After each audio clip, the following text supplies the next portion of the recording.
I don't live in fear because I believe in God. But it's not a question in my mind every day I walk out of my house. Will my last words be, I can't breathe, I'm not moving, or my hands are up?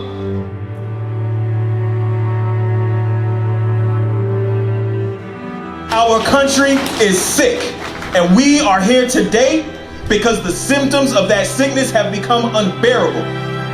We fight for racial justice. We fight against police brutality. When I have to look up and wonder why there's officers on buildings above me, I'm like, we got snipers out here for a peaceful protest? I have questions about that, okay? I have real questions about that. If this amount of people don't turn into a movement after this, then it was a party. And you wasted your time.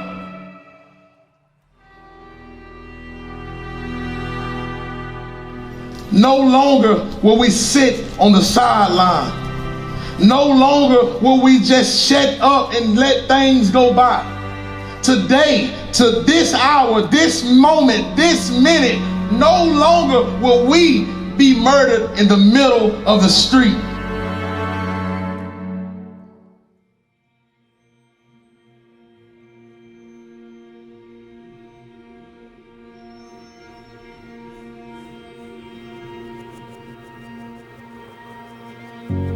You know, we don't just protest.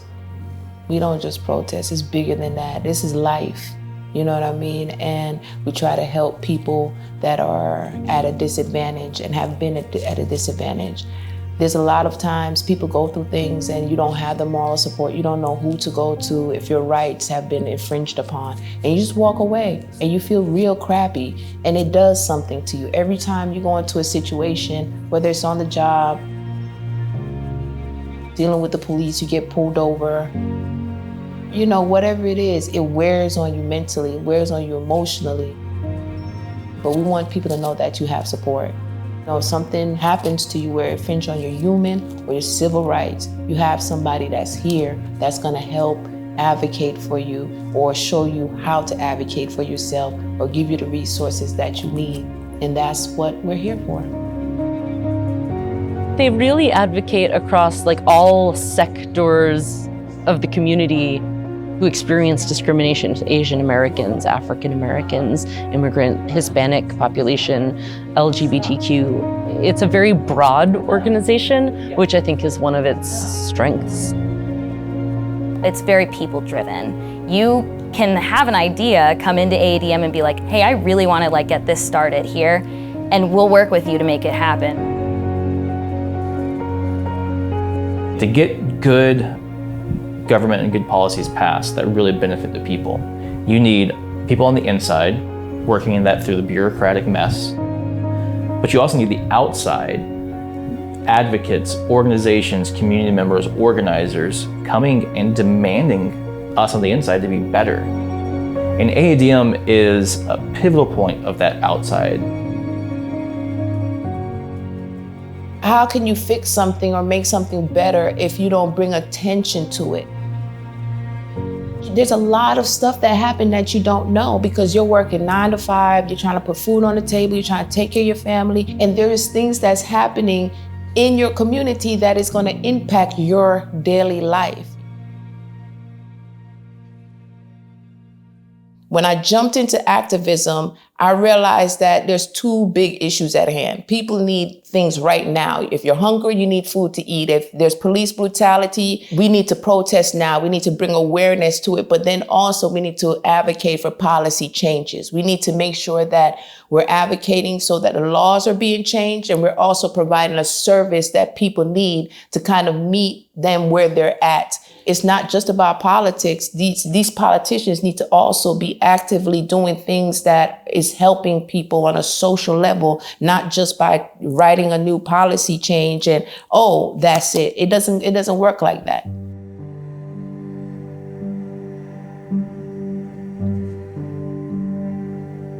Dealing with COVID-19, when the school was crashing, it came to the point where I heard so many moms complaining because they still had to work and kids were being left at home. and school wasn't open. So we started to provide tutoring services to over 100 students, a lot of kids, and not just in Athens. So instead of bashing the school, we just try to this is a tough thing for a lot of people. How can we help these kids?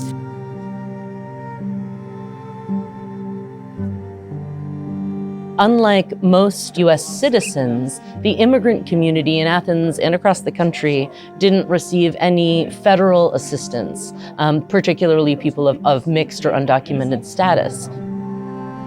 We started providing financial assistance to prevent people from being evicted, so to help with rent and to help with utilities from being disconnected. When our reimbursements are delayed, sometimes we temporarily run out of funds while we're waiting. And that's how AADM most recently helped us.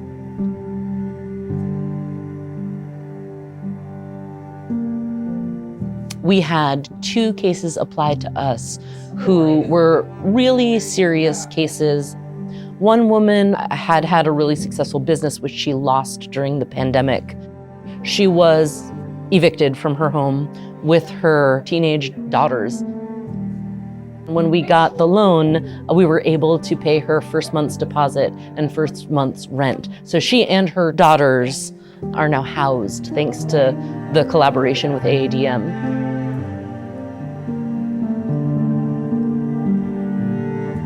I'm big on supporting other people to lift their voices as well, even with Athens Immigration Rights Coalition.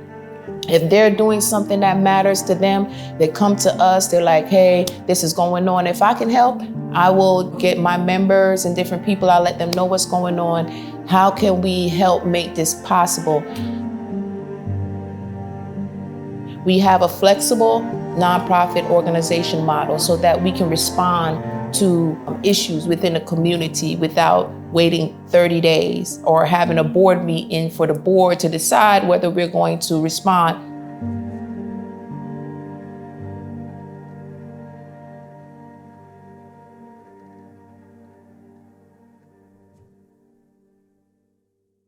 With the End of School to Prison Pipeline program, we have a yearly conference. We pay attention to what's going on the policy levels. We reach out to, the Board of Educators, and we challenge certain policy that we think that are restrictive that's going to cause a child to end up in jail.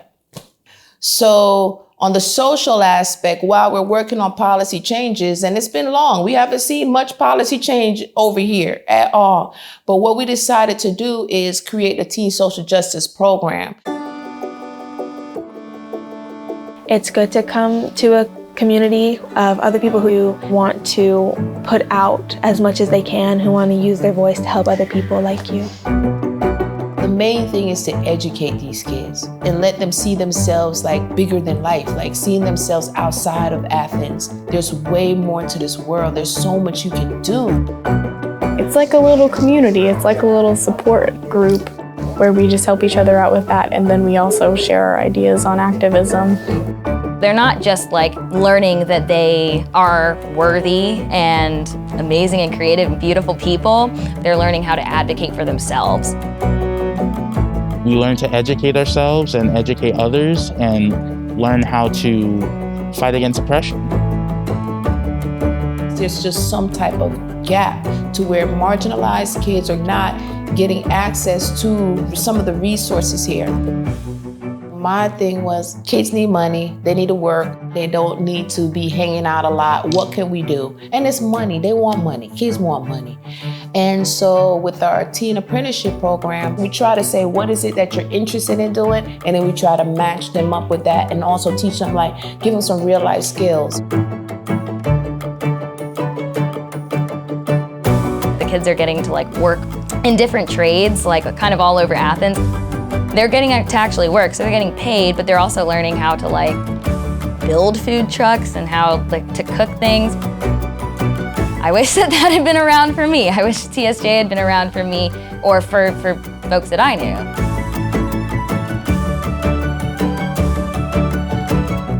The next piece I'm gonna add on to the apprenticeship program is financial literacy, because they got their money. Now we gotta teach them how to save the money, spend the money properly. So I don't think it's always clear to people how enough financial hits or health hits can really put you so far behind that unless people in the community or in governmental organizations step up, it causes homelessness.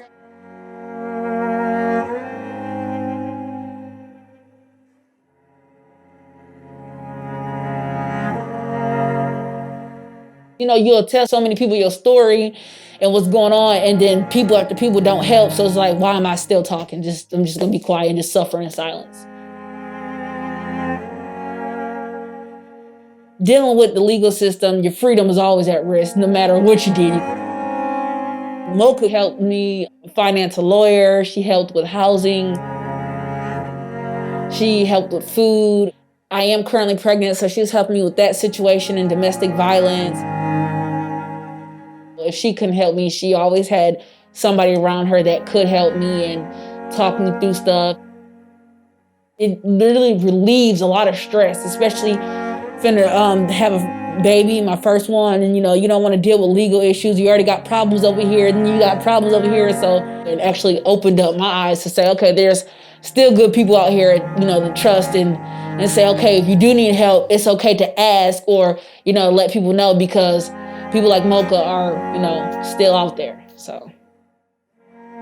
We work with our clients on a case-by-case basis. Typically, we help folks out who have been charged with non-violent offenses, who need help paying their bail or need help paying legal fees. The longer they stay in jail, they could lose their jobs, they could lose their apartment.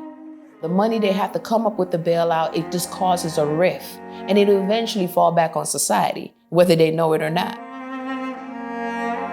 If they're not a danger, well then you should release them, because all it's doing is costing money for our community to keep them in a jail, and it's only hurting them and their family and making their situation even worse. But it should never be dependent upon how much wealth or money you have. We just recently started something called wraparound services, which is essentially what comes after getting out of jail. So do you have somewhere that you can go? Do you have food that you can eat? Do you have a job? Do you need transportation to your court dates? Whatever we can do to make sure that this doesn't happen again. One of the programs that I'm very proud of is the community service program, because these are court-ordered community service. And during COVID, a lot of people were stuck. They didn't know how they were going to be able to do their community service. There was a lot of agencies that were closed down, but AADM was able to think of okay, how can I do this? Let's provide some type of service to these folks so that they can meet their court requirements and get off of probation.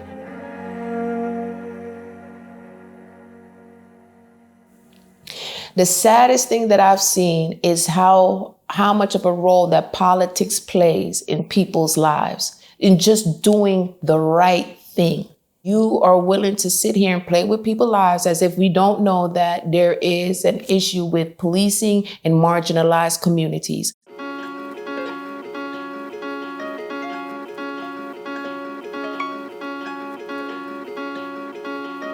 Before we sat at the table as a police advisory task force, 6 shootings happened during the summertime. There was a tear gassing incident that there was misinformation that came from the police department where people are still like, that's not what happened, that's not true, we're looking for answers. There's nowhere for the people to go to get answers and for there to be transparency and thorough accountability. We decided to recommend that our mayor and commission establish a hybrid model of police oversight to where people from the community are able to be a part of it. Right now, community members have no seats in this process formally. We need to have those seats for the community members to come to, and that's exactly what this oversight committee would be. It's made up from members of the community from different agencies, but then you also have a monitor auditor, a person that's doing the day-to-day work, that if someone files a complaint against the police department, there's a monitor that will help go through those complaints. When they're not working on complaints, also working on ways to improve the relationship between the community and policing, whether it's events, whether it's going out and talking to people. People will trust whenever there is an investigation, internal investigation, they're gonna trust the results of that internal investigation because they know not only did the police look at this, but also my neighbors did. Community is not just the collections of buildings that you live around. This is not a moment. It is a movement. This is not a moment. It is a movement. Every day I walk out my front door, I live in fear. COVID is one thing I have to worry about. But I also have to worry about being a black mother. I have to also worry about my sons, my brothers. I have to worry about my sisters, people that's being shot down in these streets. But if I live in fear, I want to be standing here in front of you today.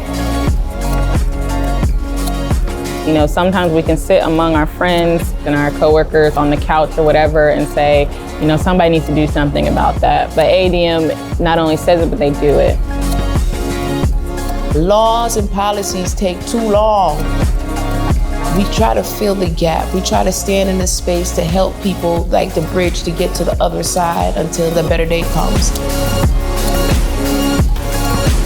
One of the things that I'm most proud of is the money that we raise is coming from the community, is coming from the people.